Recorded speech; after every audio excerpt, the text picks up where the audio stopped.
Hi, Susie. Welcome to the show. I'm so glad you could come and talk to me today.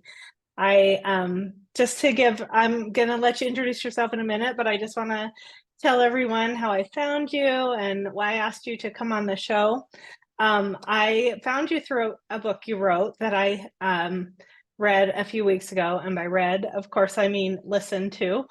um, not a book reader myself, but I was just so excited about your book because you hit on so many important concepts that I would call mindset. I don't know how you think about them, but I was just like, yes, this woman totally gets it. And then as I looked you up on social media, I found out you were doing what you call world schooling your kids. And I was like, that's so cool. I've never heard of that, except one of our daughters is getting ready to do the same thing. So I wanted to learn more about that. And I just was really excited for you to talk about, especially something, once I looked you up on social media, I found a post where you said you're one decision away from changing your life. So we're going to talk a little bit about that. And and also a chapter in your book where you talk about following your dreams and desires. So go ahead and introduce yourself and then we'll go from there. Yeah, sure. Thank you, Rachel. I'm really excited to chat with you. Yeah, so my name's Susie McGann. We have five kids, all boys. Their ages 9 to 2. I teach English as a second or foreign language. I used to teach, I got my master's degree at BYU and taught there as an adjunct professor for a few years. And then 2 years ago, we decided to world school, like you said. We wanted to live abroad, travel, and while we were homeschooling our kids. So we left 2 years ago. We went through Mexico, Ecuador. We're currently in Colombia. And yeah, it's just been a crazy, fun experience. That all sounds so exciting. And you just told me, so now I know you have twins in there. So tell us the ages of your kids. Sure, my oldest is 9. He's almost 10. I have an 8-year old, a 5-year old, and then the twins just turned 2 in August. Um, and yeah, it's crazy. I never envisioned myself one with all boys and two with five children. That was more than we were going for, but it has been a journey, and we want to have it any other way. So Isn't it amazing how life turns out like that? My yes. youngest daughter always teases me that I said I wanted five children and she's a six. And I'm like, no, I said I wanted at least five children. That was the minimum that I was going for. And so, I wouldn't have it any other way. And it's amazing how life just works out like it's supposed to. So let me share. So this Instagram post where you said you're one decision away from changing your life. That kind of thinking just makes my heart sing, and I just think planning and decision making and like those high level mental skills, if we can acquire those as moms and just be confident in our decisions that we make and know that we can plan, that we're not at the mercy of whatever life throws at us. I think that was kind of my way of thinking as a younger mom. And so things felt maybe more chaotic than they needed to. And so when you said that, I was just like, yes, preach. So I want you to talk about the decision that you made to first homeschool and then world school. I just love that term. I'd never heard that. I couldn't get over it. But this is just a little part of that post, what you said that I really liked. You said, that one life changing moment started when I dared to listen to my desires rather than my fears.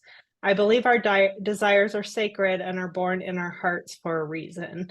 So take us back to that. You were referencing starting to homeschool. Take us back to that and just tell us everything, like how you got from there to here. Okay, sure. I want to share this. When I when I became a mom, I had an idea of what it would be like, which was very different when I actually was living it. It Uh-huh. was really hard for me to transition to mom life. I had never taken care of children before. I had never taken care of babies. And so I found myself at home with an infant and just not knowing what to do. It was just such an identity crisis. But I felt like I really remember thinking this, like, okay, my life is over for the next 25 years. Everything just needs to Oh be my put on goodness. pause. Yeah. I am doing this. Like I knew I had wanted to go to graduate school, but I thought that would come after the kids were out. I knew I wanted to write a book. Hmm. I thought that would come after the kids were grown up.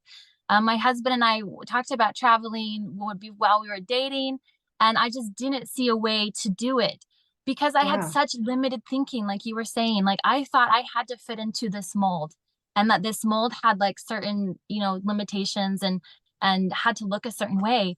And I really just felt like that's what I had to do. And it took me a long time to dare to ask myself, Susie, what do you want? What life do you Hmm. want?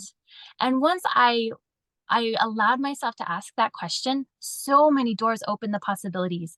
And like I said in that post, like I believe the desires in our hearts are sacred. They are there to drive us towards our divine mission on this earth, to allow us to share our strengths and talents unlimitedly with other people. But when we put those restrictions on ourselves and these limited mindsets, then we can't do all that God wants us to do. Oh, I So totally agree. Yeah. Keep when I preaching. yeah. So when my oldest was 5, I had two younger children. I was working part-time at BYU, and I just thought of all of the reasons why I shouldn't homeschool. I wasn't a perfect mom. I had a hard time getting through the day without getting frustrated or losing it or feeling overwhelmed. I didn't know if I had the time to do all of this activities I wanted to do. I didn't know if my son would like it. Maybe he wanted to go to school and he would hate me for keeping him at home. So I had all of these reasons why I shouldn't do it. And I was kind of investigating it. My sister was homeschooling, so I was talking to her a lot and listening to other women and why they had chosen to homeschool. And all of a sudden I just had this thought in my heart, was just like, Susie, what do you want? And when I Hmm. asked myself that, I knew without a doubt, like, I want the homeschool. I want that lifestyle. I want a family-centered life. And so Uh-huh. once I decided, like, that was a worthy reason in and of itself to just do it because I wanted to do it. And then I said, okay, let's go. And Yeah. so once I made that step, it just opened so many other doors for me because I saw that I had the power to create the life of my dreams and that Yes. I really could do That's it. And even yes. though I wasn't the person who I felt was capable of doing that, I could become that person. And that's my journey with Christ, is that he is helping me become the person of my dreams and creating the life of my dreams. And that's what led me to write my book, You on Purpose, is because I want to share that with other people. Like, it's not that Christ is not the one keeping us in the mold. That's not Christ. He is the Right. one taking those limits away. And he is the one who is helping us do all things through him. And I'm so That's a grateful beautiful for way to those say it. Yeah. experiences. Hmm. Yeah. I want you to keep sharing, but I think a lot of times when we think about Jesus Christ, we think about him taking away our pain and easing our burdens and helping us forgive and those kind of, I don't know how to say it, but that's more like the negative side. And I've also believed what you're saying is through him we have joy, through him we can live our desires and our dreams, and that is our soul speaking to us when we feel a desire and we limit ourselves so much more than we need to, I think, because we're just like, I'm not the one, it's not the season, there's no way, I don't have the money, I don't have the time, I don't have the bandwidth, like Hmm. we limit ourselves in so many ways. So I really love what you're saying. So sorry to interrupt, but continue. So then your 5-year-old, you decide to homeschool. Yeah, so we decided to homeschool, and then I started asking myself the other questions. Well, I want to live abroad. Like, how can we make that happen? And so once I started changing my mindset and being like, hey, what is the life I want to create and how can I get there? Then I started being able to move forward on that and seeing the pieces come together. And Mhm. I really believe that, I feel like, as women, especially as moms, we struggle with this a lot because we have these desires that we want to do, but we feel like they're selfish. Like, I can't do what I Mhm. want because that's going to take away from my children or my house or my husband, and those are our primary responsibilities. And I think more than anything, especially as a mom, you want to have a happy family, but I don't think that they are in conflict, and I don't think they have to be in conflict. I think if you pursue your desires as the world tells you to, then they might be in conflict. But that's not what you have to Mhm. do. You can partner with Christ, and he will help you find the way to do it in a way that is going to expand you and expand your family and bring you closer to him. So, Yes, um, absolutely. so I started asking myself, okay, how can we do this? How can we create this? We started moving forward. My husband and I flew down to Mexico to find a place for us to live. I was pregnant at the time with my fourth pregnancy. So we met a midwife down there. She was a Mayan midwife. And I was so excited to give birth with her because you like give birth in a hammock. And I was like, oh, that's going to be the awesomest experience. Oh, And amazing. we got home from our trip. I got COVID. I got super sick. My husband's job fell through. We had no money coming in. And then I went to the doctor, my first checkup for my pregnancy, and we found we were expecting twins. Wow. I just felt like my whole life had just crashed. And again, on that thing, what I wanted, like I was moving forward on creating this. Why is all of these things falling through? And this was brought me to another truth that I've learned. You are a creator, but you are also a co-creator with Christ. Hmm. And I think sometimes he lets you lead and move through, and other times he takes the wheel. And I think Hmm. that is what I'm learning to do life. It's like, okay, when am I leading? When am I letting him lead? And learning Hmm. how to manage that relationship always. So Uh-huh. we decided not to move. That was not the time to move to Mexico. We stayed in the States to have the twins. Luckily, it turned out to be a very healthy, low risk pregnancy. I was able to birth at home. They were born at 40 and a half weeks pregnancy. And during that time, when those, Wow. those crushing months, Uh-huh. I was so pregnant, Rachel. Like it was not a fun sight to see how huge I I was at feel 40 and that. a half weeks pregnant. Um, but I asked my God, I was like, why am I here? I know I have this desire in my heart to move abroad. Like, why isn't it coming to fruition? And I just felt, write that book. So during those months of pregnancy, when I really couldn't do much else, I was writing my book. I finished it a week before they were born, submitted it to a publisher. And then when they were 4 months old, we did move to Mexico and was able to move on with those things. So I have just learned, like, don't give up on your desires. If you move forward and life's taking you another way, just keep working with it, because all of your dreams and fruitions will come true. It's a Yes. partnership with Christ, and I think as you partner with him, he is going to help you create something truly beautiful and truly unique. It's not going to look like anyone else's, but it's going to Hmm. be amazing, and so much more amazing than you could ever even imagine. Yeah. So did the whole Mexico thing start to make sense, or did you come to peace with that? Like why it didn't work out at that time and then it did?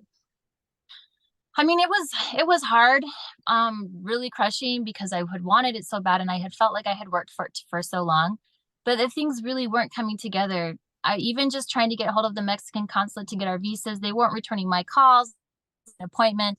But then compared to a year later when we tried again, they answered my call. We got right in. We were able to get our flights. We got out of our house. We found a renter for our house. Like my husband's job came through. So I just do feel like the timing was much better at that time.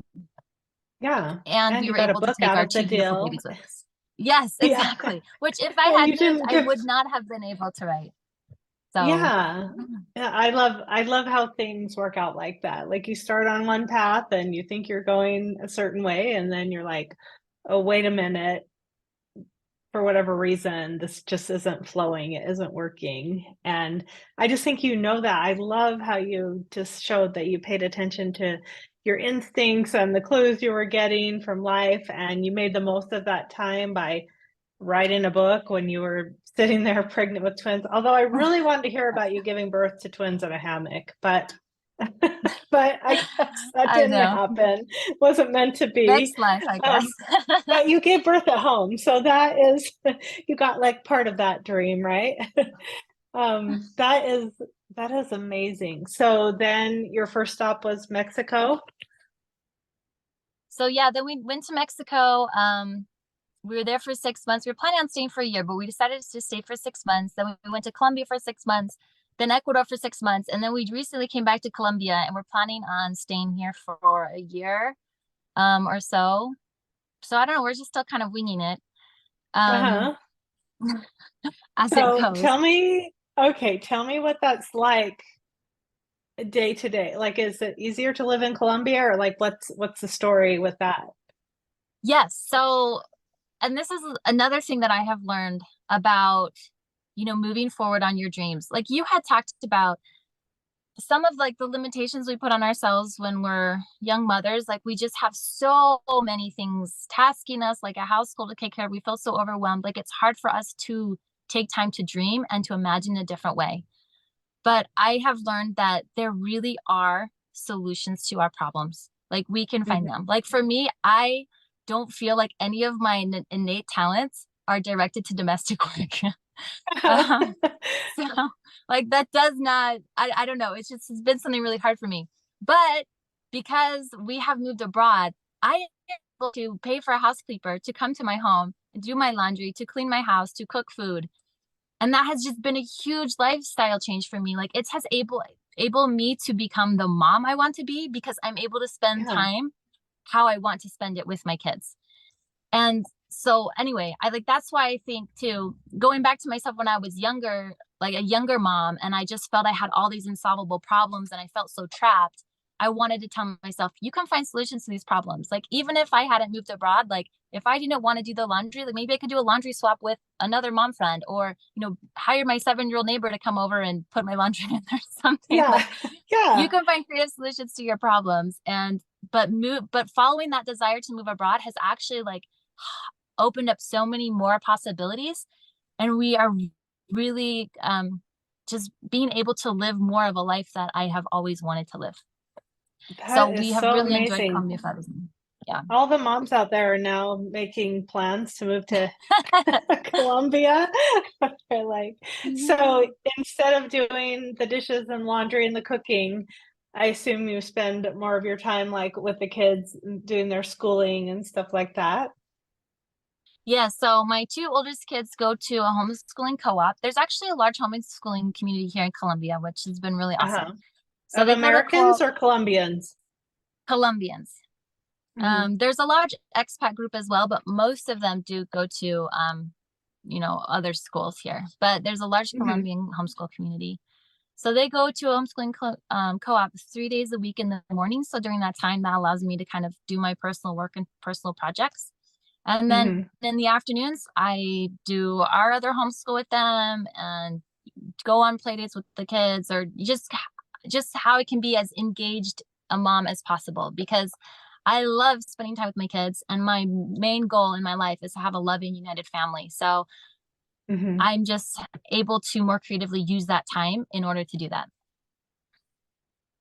Okay. So, and does your husband work from home? He does. He works from home.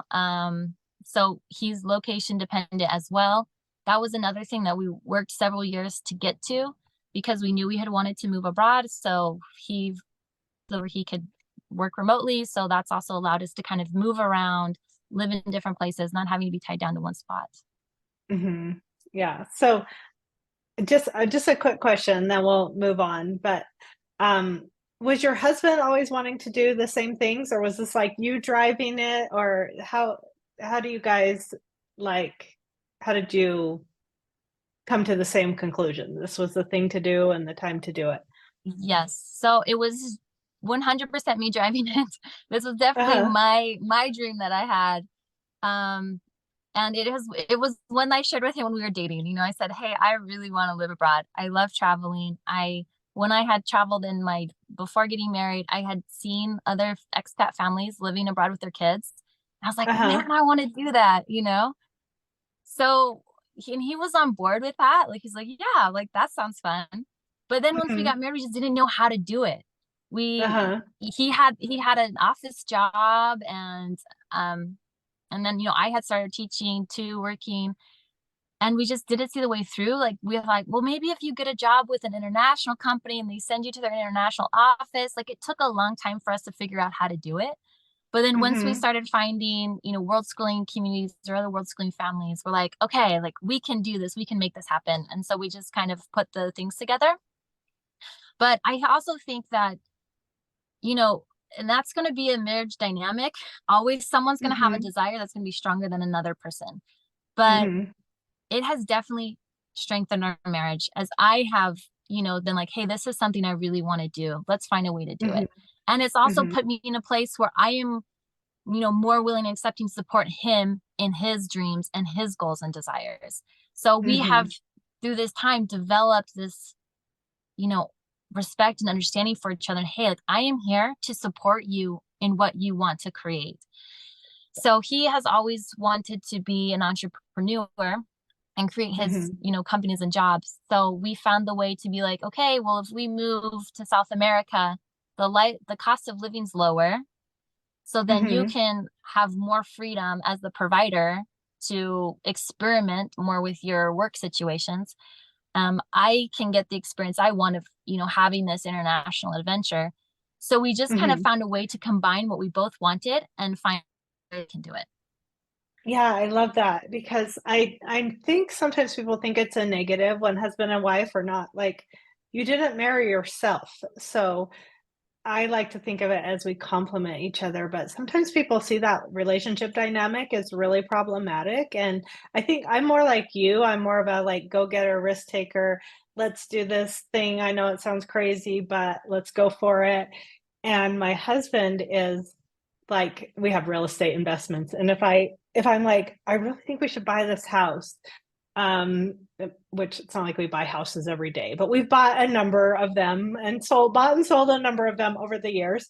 And um he's learned to trust me. Like the first just little house we bought for us, he was like terrified to buy a house. I was like, no, honey, it's going to totally work out. There's a basement apartment that pays like 2/3 of the mortgage, and and I literally think our first mortgage was like $175, our part of it, but he was so scared to like take that step. And I had to like help him see how it was going to work out. And I'm like, we can sell it if it doesn't work out. And, but since then, since we got into real estate investing and everything, he'll be like, okay, let me put the numbers in a spreadsheet. And I'm getting to a point with this, but that's our dynamic that actually at times when he puts the numbers in a spreadsheet, I'm like, I really think this is a good option. We should go for it. I really feel strongly about this. And then he does his spreadsheet magic. And I'm like, oh, on paper, yeah, that's a different situation. And like I'm getting all emotionally invested. They say you're not supposed to get emotionally invested in investments, but I always do. And but then his spreadsheet skills and my like risk taking, like it's really, really complementary. And it's really led us to great decisions, great experiences. And I know one big thing in a lot of marriage dynamics is there's people like you and me who are super into like self improvement. They're like, my spouse does not care about not that they don't care about taking care of themselves and improving themselves, but they just don't have the same approach to life. It's totally fine. I just want all the moms out there to know it's totally fine. Like they have their things that they do that support the family, and you have your way. And if you think of it as like how can we complement each other and work together, you can just do so much more than you could alone, or Yeah. fighting against each other, or thinking they're a spender, I'm a saver, that's a problem. No, those things, both of those things happen in a family, and you need to like figure out how to make it work together. So I just love that you guys were like, hey, we can do this, and it's a risk, and you can always undo things. Like nothing is permanent, right? If this ever wasn't working for you guys, I assume you could make other plans pretty quickly, right? Right. Yes, definitely. Yeah. That's neat that you guys work that out together. And I just think it speaks to like opening the door in your mind. Just I'm not even talking about hardcore goal setting. I'm talking about like, ooh, this would be fun. And like you get on Instagram or wherever you go to find other world schooling families and like, how do other people do this? And just like let it simmer. And then sometime I think the door just opens and you just walk through, and It's like life just flows. Like when you were tried to walk through that door the first time, to Mexico, it didn't work, but then other things did. And then now Yeah. here you are. I love that. It's so beautiful. And I just wanted to ask about your husband because I didn't know, what the Yeah. dynamic was there. So, um, let's see. I don't want to take your whole day, so I'm gonna um I let me see here. So tell me, like, have there been some big challenges for you guys, or like it wasn't like you thought, and you're like, what are we doing at certain points, or like how have you faced the challenges? Have you ever been like, it'd be so much easier to live a normal life like my sister, or I don't know who else you have in your life, but tell me about the moments when it's hard, or I don't know. Just tell me how you deal with the challenges.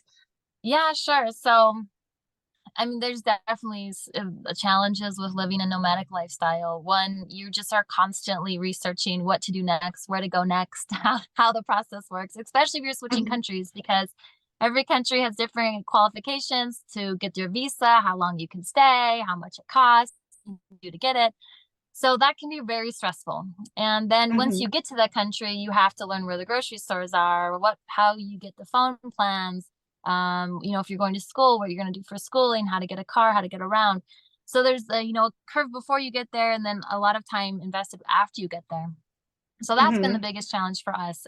Even though we do slow mad, we're at least 6 months in the country, but ultimately we decided to stay longer in Colombia so we can kind of, spread out the stressful moving times and kind of Mhm. thrive a little bit more in like our work or the kids' school. Another challenge we faced is not, being far from family. When Mhm. we lived in Utah prior by a lot of their cousins, a lot of my sisters, a lot of our parents. And so that's been hard. And our kids have felt homesick. I'm Mhm. missing those things. This year we're going to be here for the holidays.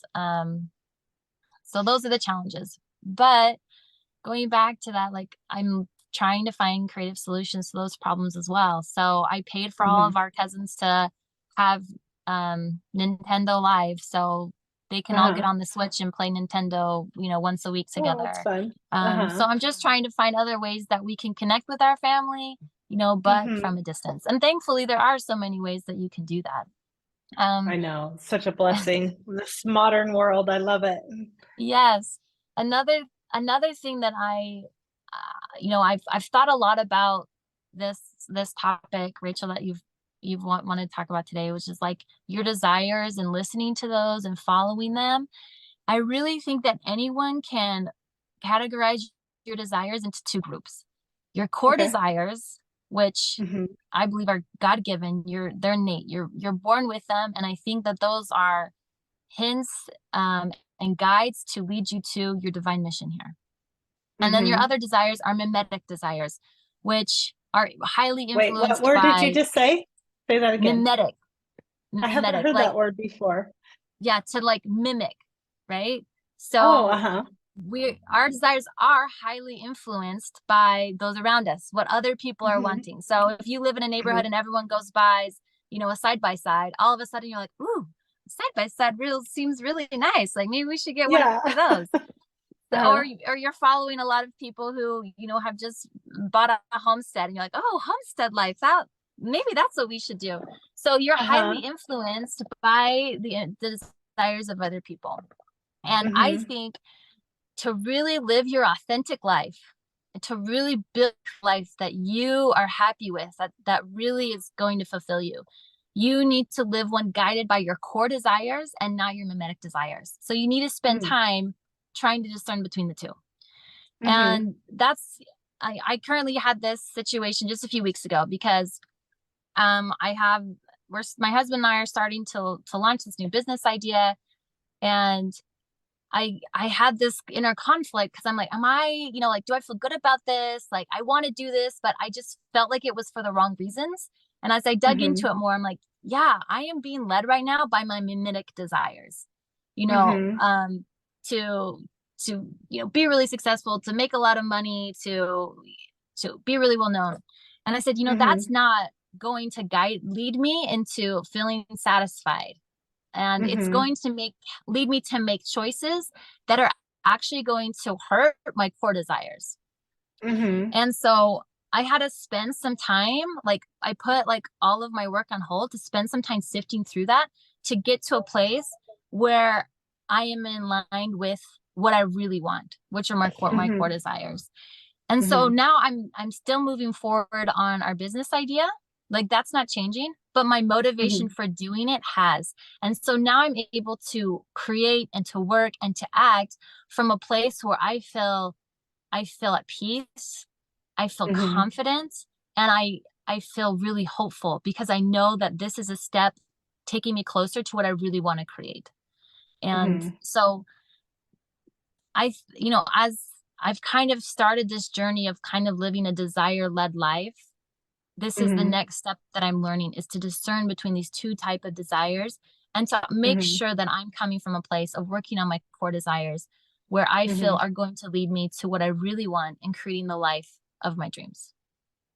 That's amazing. Yeah. And so you're still doing the same thing, but energetically it's a lot different, a lot more aligned with what what you feel is I don't know, I guess you could say your life mission or it'll allow you to do the thing in a way um that feels just aligned for you and your core desires. Am I understanding that right? Yes, yes, exactly. And so, I mean, for me, my top one desire is I want to create a united and loving family. And so, Mhm. but I also have a lot of ambitions that go beyond, being at home or working in my home. And so it's like, how do Mhm. I balance that? And I think a lot of women have that same Yeah. complex. Like Mhm. if I do anything that's not directly child or motherhood related, am I letting my family down? Am I not, helping that goal? But these core desires are there to help you become your best self and lead your best life and to share Mhm. your gifts with the world that God has given you and created for you. So you can't you can't deny those desires and turn them off. Like you as a child of God have to listen to those and have to be led by them and follow them. And I believe as you do that and as you have the courage and faith to do that, then you will be led to create this abundant life that is Mhm. overfilling and it's not it doesn't feel limited or secluded. And so and that's what I've been finding is I have these desires to create these things, to create these businesses, the communities. But how can I do this in a way that is being true to the gifts God has given to me and the path He wants me to create? And as I stay true to that and those desires, then my desire of having a loving family and being a very engaged mom, those can come together hand in hand. Yeah, it's so beautiful. I want to speak to kind of what you're saying there. Partly, one thing I have talked and written a lot about is just like to everything there is a season, and in motherhood, um, you 100% need to balance that with your kids' needs because when you are like an ambitious, creative person, like sometimes I don't know, the kids can end up feeling like an annoyance or a distraction. I'm sorry, kids, my kids out there, but sometimes, it can feel like, oh, I just want to, move forward with this personal thing or this big thing, and it's just not the season. Like what years ago, I mean, I've always wanted to have my own store. I started my first job was working in a little dancewear store, and I've always worked in sales, and I love like thrift shopping and consignment and stuff like that. And I've always wanted to have my own store, and I still do. But like back in 2009, we were seriously looking into it, and I just, went far enough down that road that I was like, okay, got to make a decision here. And then I just was like, it's not the time. My oldest was going into his senior year and he, was behind in school. And I was like, I really need to and want to put all my focus on helping him get through his senior year. And I just put that way on the back burner. And just like yesterday, it was 2023, I got a proposal from a franchise that I'm like, now I'm reconsidering it. I'm like, is now the Oh, time? And I've awesome. had all this added experience, but I mean, that's a huge time span. Maybe back in 2009, if I'd had the mindset tools and if the world was like it is now, where there's so many opportunities like you have, maybe I could have figured it out. But maybe it just, it wasn't right for my life and I stood by that. But consciously going down that road and then saying, no, what I want to prioritize right now is getting my son through his senior year. I was like, all middle class kids graduate from high school. That was my thinking back then, and I'm glad I did. And it turned out to be a good year for us, because I ended up helping him at home with a lot of his credits that he needed to make up, and we actually had a lot of fun and it was great. So there's a balance between like, is this the season and is this the right way and time to go about this? And just know that life does go by fast, but um sometimes opportunities, they'll be, your desires will be there, the opportunities will be there, and just let it simmer Yeah. until the right time. And there's just that beautiful balance between like, should I move forward with this? And also knowing that yes, I have a choice, and yes, I'm choosing. Like I was choosing my son and his senior year and graduation over that store at that time. And now if I choose to do the store thing, it will be a different experience, and I will be so much more experienced in sales and real estate and different things. I don't know if I'm going to do it, but I'm just saying Yeah. like it's still there, that desire. And I have this crazy, I've always wanted to have a line of swimwear. Don't ask me why, I don't know, but I'm just letting it simmer, and every once in a while some ideas will come to me, some downloads of like how I can make that happen. All my kids are grown now, so I can do whatever I want, but anyway, I love how you were like, this isn't feeling right. And then you're like reconsidered it and found a way that feels like the right way to move forward right now. I love what you're saying there.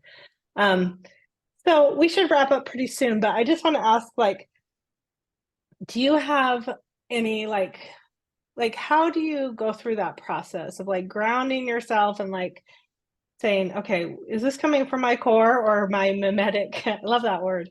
I never heard that, but my mimetic desires, like, where's this coming from? And how do you like ground yourself and like get in tune with what is right for you? Yeah. So I think it does take some time sometimes to be honest, get to the self where you can be honest with yourself and really say, oh, I really just want this because, I want to be really cool, or, Mm-hmm. it's for some like superficial reason. Or when Mm-hmm. you can say like, no, like this is something that's deeper than that. And I really think that this is what I need to do. It does take time. So be patient with that and like enjoy the struggle. Like that's part of Mm-hmm. the growth process is, going back and forth, writing in your journal all of the feelings that you have or the reasons that you're thinking of, praying, connecting with like your spiritual side and what am I feeling spiritually. As you go through this process, it helps you develop self-awareness. So you can kind of know yourself more and more quickly identify, yes, this is aligned with who I am and the person that I am wanting to become versus no, this really isn't um gonna take me to the place that who I want to be. So I think just Mm-hmm. being patient with yourself and knowing it's a process, allowing Mm-hmm. yourself to have space to wrestle with it and being humble enough to to check yourself sometimes, is this, do you want to double think this. um Mm-hmm. in my book I That's talk good. a lot about the importance of having that relationship, that spiritual relationship, with have your heavenly father, with Jesus. That can be your compass and your guide. Developing your Yeah, that's self-awareness. super And important to me too. yes, I think that all of those tools are there to kind of help you stay true to that light. And then once you have that, confirmation, or you just like, hey, like this is what I want. I don't feel like there's any other reason why not to just move forward. Mm-hmm. Maybe you did get something wrong, but as you move forward, that will become obvious to you. So I Yeah. think it's And a process of trial and error as well, but one it's worth taking a step. yeah. And I just want to bring up for all, well, a couple things for all the moms out there that are like, yeah, there's no way I could move forward with this other big thing I want to do or whatever. Um, a couple things. When I went to life coach school, at the end of it, Brooke Castillo, who's like to me the queen mother of life coaching, she said to us, I went live. A lot of people go online or whatever, but Brooke, who runs the life coach school, was there, and she said, "What are your concerns?" And everyone started raising their hands and talking about the things they were scared of, like with moving forward with a career in life coaching. And I was like, I'm just so afraid I'll neglect my kids, which is funny because by this time my youngest had graduated from high school. But still, I was a stay-at-home mom for 25 years. Like I did other things in real estate here and there and stuff, but for the most part, I was a stay-at-home mom. And she goes, "You just decide. I will never neglect my children." And I was like, oh my gosh, she's right. What I will neglect is, like, I have never neglected my children. Literally, my children are the most unneglected children you'll ever find. And I was like, what I will neglect is me and my dreams and my things I want to do. And I hope I'm saying this well, because it just really deeply impacted me when she said, "You just decide. I'll never neglect my children. Like, if it comes down to it, I'm doing this other thing that I want to do, whether it's my life coaching or my real estate or my store or whatever, like I won't." And, when your children are grown, it looks a little bit different how you would neglect them or not. But that was really impactful for me. And I think it's really important for moms to realize, no, I'm not going to do that. If that's one of your worries about doing the thing, even the fact that you're Yeah. worried about it says that you are not the type that's ever going to just neglect your children. And you really don't know what will be the result of anything you do, whether you're the most devoted stay-at-home mom playing Play-Doh and, doing all the things, being totally in your kids' lives and their business and their best friend, or you're kind of I don't know, you're a career mom, you're doing all these big things. I heard Joanna Gaines, I don't know if you know who Joanna Gaines is once. Yeah. She's very, very successful on a million different fronts, and she was like, I think it's good for our kids to see us working this hard and seeing that you can build what you want to build. And I was like, that's a good perspective too, because Mhm.